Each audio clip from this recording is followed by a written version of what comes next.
Kapuso, ilang lugar sa Eastern Luzon ang nakaranas ng masamang panahon. Halos walang tigil ang ulan sa Camarines Norte, habang nalubog naman sa baha ang ilang lugar sa Aurora. Balitang hatid ni James Agustin.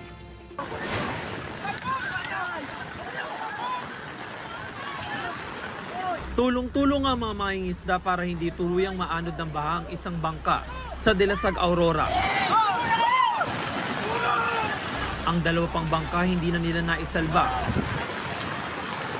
Itinaas na rin nila ang mga natitirang bangka para hindi maanod. Ang ilang kalsada naman lubog sa baha. Pahirap pang lumusong ang ilang residente na may kargang pambata. Ang isang truck na paatras dahil sa taas ng tubig. Pahupain muna raw nila ang baha para hindi masira ang karga nilang produkto. Swimming pool na yung bahay namin. Sa bayan ng Kasiguran, pinasok na ng tubig ang ilang bahay kasunod ng magdamag na ulan. Lubog din sa baha ang isang detour road doon. Hinahampas sa malalakas na alon ng Bagasbas Beach sa Daig, Camarines Norte.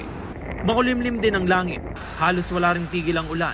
Ayon sa Pag-asa, shearline na resulta ng pagsasalubong ng malamig at mainit na hangin ang nagpapaulan sa Aurora at Camarines Norte. James Agustin, nagbabalita para sa GMA Integrated News. Sabi ng Pag-asa, shearline pa rin ang magpapaulan sa ilang bahagi ng Luzon at Visayas ngayong araw.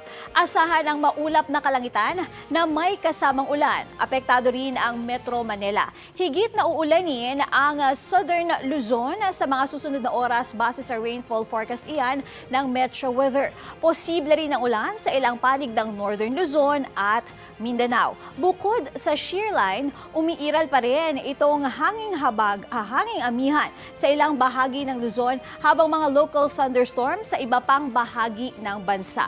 Wala pa ring epekto sa lagay ng ating panahon ang binabantayang low pressure area sa Pacific Ocean o nasa layong 1,275 kilometers silangan ng northeastern Mindanao. Posible pa ring maging bagyo ulit ang nasabing LPA sa mga susunod na oras. Inaasahang papasok ito sa Philippine Area of Responsibility. Kung sakali, tatawagin iyan sa local name na Bagyong Kabayan. Paalala po sa mga kapuso nating mangingisda o may maliliit na sasakyang pandagat. Dahil sa amihan, maalon at delikado ngayon ang pumalaot sa dagat na sakop ng Ilocos Provinces, Cagayan Valley Region, Aurora at sa ilang baybayin ng Quezon, Bicol Region at sa Samar Island. Kapuso, para laging updated sa lagay ng panahon, mag-subscribe sa GMA Integrated News sa YouTube.